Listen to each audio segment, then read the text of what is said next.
உசிலம்பட்டி நகராட்சி நிர்வாகத்தை கண்டித்து தமிழக வெற்றி கழக நிர்வாகிகள் கண்டன ஆர்ப்பாட்டம். 5 ஆண்டுகளாக உசிலம்பட்டி தொகுதிக்கு எதையும் செய்யாத திமுக அரசை எம்எல்ஏ ஐயப்பன் பாராட்டி பேசியதாக குற்றம் சாட்டி அவருக்கும் கண்டனம் தெரிவித்து விமர்சித்ததால் பரபரப்பு ஏற்பட்டது.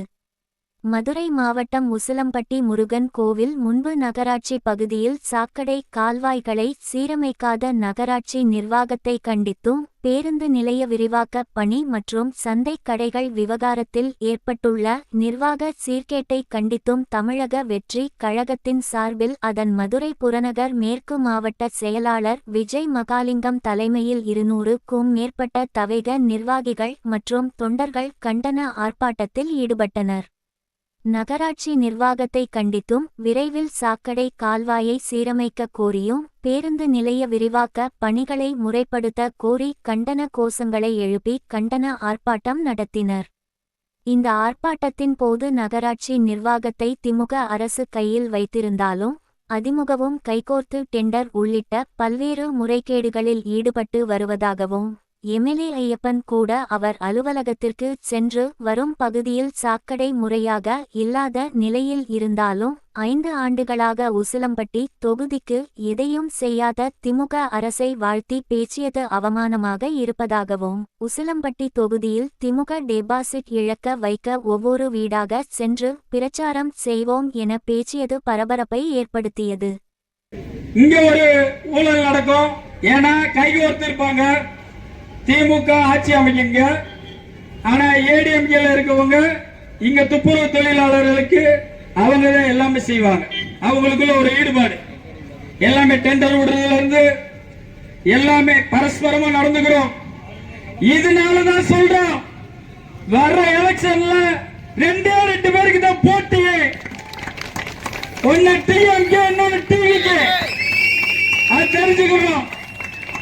இன்னொரு விஷயம் என்னன்னா, நம்ம எம்எல்ஏ உசிலம்பட்டி மாவட்டத்தை வாங்கின எம்எல்ஏ, ஏன்னா நான் உங்களுக்கு ஓட்டு போட்டோம்ல, ஓட்டு போடுறதுனால எங்க மாவட்டத்தை வாங்குவீங்களா? நான் ஒரு குடிமகனாக கேட்கிறேன். 5 வருஷமா ஒண்ணும் செய்யல, ஒண்ணும் செய்யாத அரசுக்கு எதிரில் நின்று வாழ்த்து சொல்றாரு. அப்படி ஒரு கேவலமான நிலை. மக்களை நல்லா சிந்திச்சு பாருங்க. கண்டிப்பா நீங்க சிந்திக்கணும். நீங்க திரும்ப எப்படி ஓட்டு கேட்டு இந்த முகத்தை வச்சு இந்த உசிலம்பட்டிக்குள்ள நீங்க வருவீங்க சொல்லுங்க. கடைசியா ஒரு சட்டமன்ற அலுவலகம் திருப்பி விழா, ஏன்னா அவங்க அந்த கட்டடத்துல அவங்களோட பேர் இருக்கணும்ல, அதனால அதை பண்ணிடுறாரு நம்ம எம்எல்ஏ. எம்எல்ஏ அந்த இடத்துல போகும்போது அந்த சந்தை பாதையில மனித கழிவு, சாக்கடை கழிவு எல்லாமே போயிட்டு இருக்கு. விவசாயிகள் அவ்வளவு பாதிக்கப்படுறாங்களே. ஒரு காய்கறி கொண்டு போக முடியல, ஒரு தட்டை கொண்டு போக முடியல, அந்த பக்கம் போய் நடக்க முடியல. ஆமா, நீங்க நடந்தா தானே தெரியும் உங்களுக்கு. நீங்க கார்ல போய் திறந்து வச்சுட்டு போயிருவீங்க. உங்க பேர் இருந்தா போதும். அது மட்டும் போதும் இல்ல, நிறைய வாக்குறுதியை கொடுத்துட்டு அதை பூரா நீங்க நிறைவேற்றிட்டீங்க.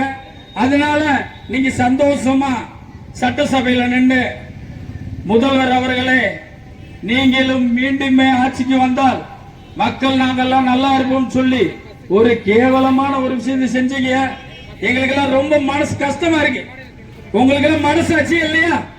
நாங்க ஓட்டு போட்டோமே, உங்களுக்கு மனசாட்சி இல்லையா? ஏன் இப்படி செய்யறீங்க? போக்குவரத்துக்கு புறவழிச்சாலை கேட்டுக்கிட்டே இருக்கும். புறவழிச்சாலை அமைக்க உங்களுக்கு துப்பு இல்ல. என்ன அரசு நடத்துறீங்க நீங்க?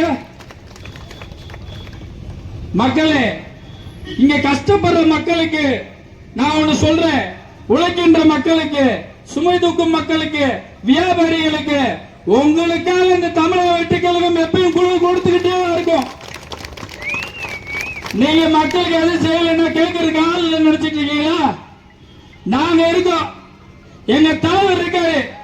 இப்ப சொன்னார்ல, மக்களோட மக்கள் ரத்தத்தோட ரத்தமா சதையோட சதையா இருக்குன்னு சொன்னார்ல, அப்படித்தான் இருப்பாரு. நாங்களும் அப்படித்தான் இருப்போம். எங்க தொண்டர்கள் அனைவரும் அப்படித்தான் இருப்போம். உங்களை கேள்வி ஏகாம விட மாட்டோம். உங்க முகத்திரையை கிழிச்சு இந்த கபடனார திமுக அரசை, அதுவும் உசிலம்பட்டியில் இந்த திமுக அரசை, இந்த திமுக வேட்பாளரை டெபாசிட் இழக்க வைப்போம். வீடு வீடாக செல்வோம்.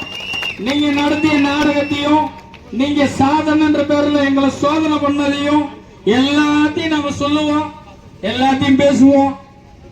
ஒரு 58 கால்வா அந்த பிரச்சனையை வச்சே கொண்டு போறது. வருஷம் வருஷம் அங்க தண்ணி கையணைகள் நிறைஞ்சா போதும், இங்க நம்ம விவசாயிகள் எல்லாம் கஷ்டப்பட்டு போராட்டத்துக்கு வந்துருவாங்க. அந்த போராடுறவங்க கடைசி வரைக்கும் போராடிட்டே இருக்க வேண்டியதுதான். அதுல 2 எம்எல்ஏ இருக்காங்க, போராட்டம் நடத்துறதுக்கு மட்டும் விவசாயிகளை கூட்டு வந்துருவாங்க. ஆனா அவங்க எம்எல்ஏ சட்டசபையில இருந்தாங்கல்ல, அப்ப ஏன் கேட்கல? 58 கால்வாய்க்கு நிரந்தர அரசாணை ஏன் கேட்கல? உங்களால ஏன் கேட்க முடியல? இப்ப ஓட்டு போட்டோமே அந்த எம்எல்ஏ எம்எல்ஏ அவங்க ஏன் அரசாணை கேட்கல? இனிமேல் நீங்க திரும்ப தேர்தல் வாக்குறுதி கொடுத்து நீங்க மக்கள்கிட்ட வருவீங்களா? நீங்க எந்த முகத்தோட வருவீங்க? உங்களால எப்ப வர முடியும்? எப்படி வர முடியும்? எப்படி விடுவோம்? எப்படி மக்கள் ஏத்துக்குவாங்க? இந்த விவசாயி எல்லாம் கஷ்டப்பட்டுதான் இந்த கம்மாய்க்கு தண்ணியை கொண்டு வராங்க. அந்த விவசாயினாலதான், உண்மையை சொல்றேன், அந்த விவசாயினாலதான் இங்க நிலத்தடி நீரே வந்துட்டு இருக்கு. அதை நீங்க அரசியல் பண்றீங்க.